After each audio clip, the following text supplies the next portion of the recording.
Bismillah. Yang dijelaskan pasti bukan Tuhan. Itu persepsi tentang Tuhan. Ada orang yang menjelaskan air, yang dijelaskan itu bukan air, itu penjelasan tentang air.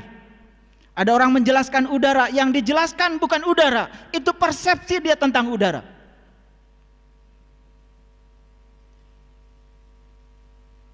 Itu sebabnya ada batasan.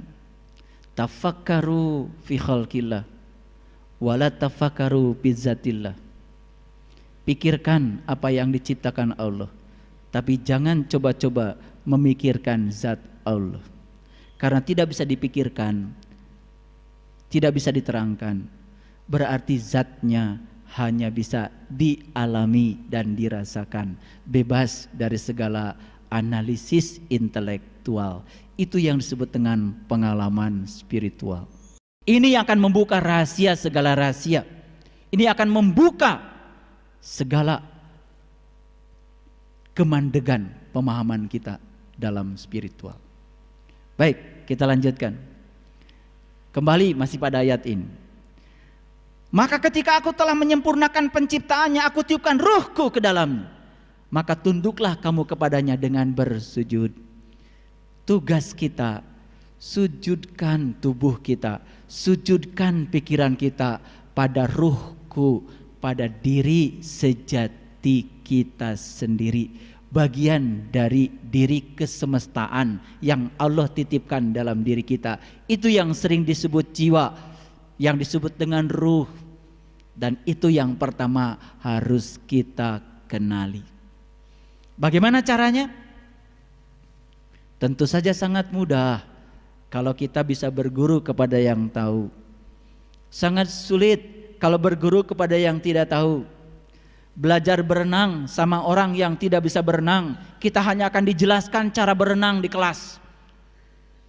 Tapi belajar berenang sama ahli renang, langsung kita diceburkan ke kolam, dibimbing untuk bisa berenang.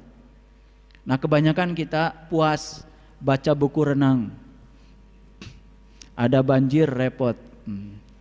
Puas baca buku tentang renang, tetapi ada tsunami repot. Karena apa? Tidak punya keterampilan berenang, baru punya informasi cara berenang. Itu sebabnya dalam dimensi belajar ada 4 hal. Yang pertama, learning to know, belajar tahu. Yang kedua, learning to do, belajar untuk melakukan, merasakan. Yang ketiga, learning to be, apa yang kita lakukan, yang kita rasakan jadi pengalaman. Itu yang membentuk diri kita menjadi siapa. Disitulah kesadaran muncul. Dan yang ketiga adalah learning to live together. Puncaknya belajar, kita menjadi orang yang dirasakan ada oleh orang lain.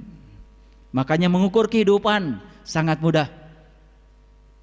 Apakah kita berhasil dalam hidup atau tidak? Jangan diukur dengan berapa rakaat salat kita, berapa kali kita umroh dalam setahun, berapa kali sudah haji seumur hidup, berapa rakaat tahajud kita setiap malam, berapa banyak sumbangan kita yang sudah kita keluarkan untuk membantu masjid. Jangan diukur dengan itu keberhasilan hidup. Cara mengukur keberhasilan hidup sederhana. Tanya orang-orang, apakah kedatangan saya disyukuri atau disesali? Apakah kepergian saya disyukuri atau disesali? Kalau kedatangan kita dalam sebuah majelis disyukuri, itu tanda kita bermanfaat di situ. Tapi kalau kedatangan kita disesali banyak orang, sebuah pertanyaan besar. Kalau kepergian kita disyukuri, di situ pertanyaan besar. Tapi kalau kepergian kita disesali banyak orang, itu tanda bahwa kita sudah berhasil. Ibnu Atha dalam kitab Al-Hikam menyatakan, kalau kalian ingin tahu salat kalian diterima atau tidak oleh Allah, tidak usah tanya Allah, tanya saja pada dirimu sendiri.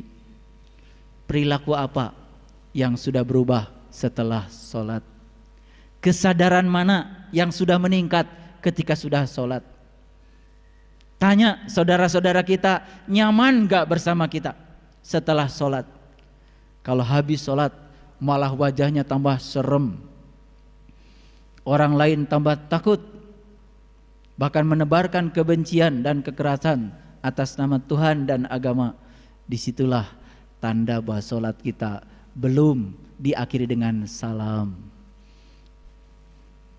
Coba habis sholat kita kemudian membaca Assalamualaikum warahmatullahi wabarakatuh. Damai, rahmat dan berkah untuk kalian semua yang di sebelah kanan saya. Assalamualaikum warahmatullahi wabarakatuh. Damai, rahmat dan berkah untuk semua saudaraku yang di sebelah kiri saya. Apakah ucapan itu kemudian mewujud menjadi energi kedamaian, energi keberkahan dan rahmat lil alamin bagi semesta? Kalau belum, berarti ada yang harus kita cari, di mana sebab musababnya, kenapa itu tidak terjadi. Maka tugas kita menurut ayat ini, tundukkan tubuh dan pikiran ini pada ruhku. Ruhku itu selalu berbicara, ucapannya sangat keras mengalir dari dalam diri kita. Tetapi ucapan ruhku sering kita abaikan. Tunduk dan sujud yang dimaksud di ayat ini bukan tunduk dan sujud secara fisik, tetapi apa? Ikhlaskan bahwa sesungguhnya tubuh dan pikiran ini harus mengikuti kehendak sang jiwa yang ada di dalam diri. Makanya tubuh dan pikiran seperti kendaraan dan supir. Siapa penumpangnya? Jiwa. Supir akan mengendalikan kendaraan dengan baik kalau dia mengikuti tujuan awal dia jadi supir. Kan tujuannya mengantarkan sang jiwa untuk sampai di tujuan. Tapi kebanyakan supir malah ngikutin kehendak kondektur, ego, aku, keinginan, hawa nafsu, itu kondektur. Begitu supir mengikuti keinginan kondektur, lupa kalau di dalam mobil ada penumpang. Penumpangnya adalah jiwa yang harus diantarkan untuk pulang. Makanya saat dimana jiwa harus pulang, jiwa tidak siap untuk pulang.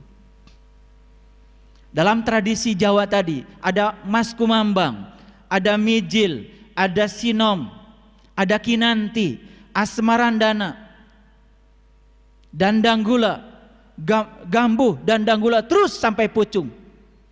Awalnya Mas Kumambang, akhirnya Pucung. Mas Kumambang masa mengambang di rahim ibu. Itulah hakikatnya Masjidil Haram. Di mana Masjidil Aqsa? Saat kita lahir ke alam dunia, sebelum Pucung, Pucung itu pocong. Pocong itu tubuh yang tidak bernyawa. Sebelum fase itu kita akhiri, kita harus sampai di Masjidil Aqsa, tempat yang jauh, agar kita bisa mi'raj. Kata mi'raj dijelaskan di Quran surat Al-Ma'arij. Tapi kata mi'raj secara letterlock itu kita bisa ditemukan dalam kesusastraan Arab. Apapun intisarinya, tapi mi'raj adalah proses penemuan dari sebuah pencarian. Dan itulah yang dilakukan oleh para nabi, para rasul, para sunan, para wali, para bijak, para suci di masa lalu untuk menemukan kebenaran sejati. Dan itu yang harus kita tiru, proses yang harus kita tiru. Sahabat-sahabatku yang dirahmati Allah, lalu di Quran surat yang selanjutnya, yaitu di Quran surat Al-A'raf, surat yang ke-7 ayat 172. Al-A'raf itu tempat yang tinggi. Tempat yang tinggi adanya di mana? Ada dalam diri kita. Makanya Al-A'raf itu nomor 7 suratnya. Kenapa? Cocok dengan Quran surat An-Naba. Wa banaina faqakum sab'an sidada. Aku telah menciptakan di atasmu 7 yang amat kokoh. Makanya bagian yang paling penting dari manusia adalah dari sini ke atas. Karena apa? Dari sini ke atas ada yang 7.